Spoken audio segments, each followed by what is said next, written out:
നമ്മൾക്ക് ദോഷങ്ങളൊന്നും തട്ടാതിരിക്കാൻ എല്ലാ ദിവസവും രാവിലെ പ്രാർത്ഥിക്കാൻ പറ്റിയ ഒരു പ്രാർത്ഥനയാണ് സങ്കീർത്തനം 5 പ്രഭാത പ്രാർത്ഥന. കർത്താവേ, എൻ്റെ പ്രാർത്ഥന ചെവിക്കൊള്ളണമേ, എൻ്റെ നെടുവീർപ്പുകൾ ശ്രദ്ധിക്കണമേ.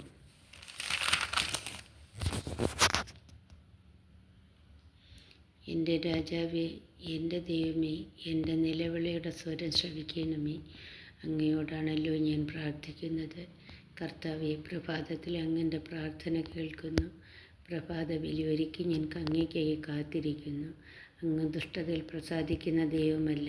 തിന്മ അങ്ങയോടൊത്ത് വസിക്കുകയില്ല. അഹങ്കാരികൾ അങ്ങയുടെ കൺമുമ്പിൽ നിൽക്കുകയില്ല.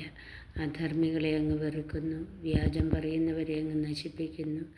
രക്തദാഹികളെയും വഞ്ചകരെയും കർത്താവ് വെറുക്കുന്നു.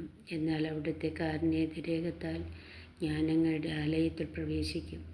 ഭക്തിപൂർവ്വം ഞാൻ അങ്ങയുടെ വിശുദ്ധ മന്ദിരത്തിന് നേരെ പ്രണമിക്കും. കർത്താവേ, എൻ്റെ ശത്രുക്കൾ നിമിത്തം എന്നെ അങ്ങയുടെ നീതിമാർഗത്തിലൂടെ നയിക്കണമേ. എൻ്റെ മുമ്പിൽ അങ്ങയുടെ പാത സുഗമമാക്കണമേ. ആമേൻ.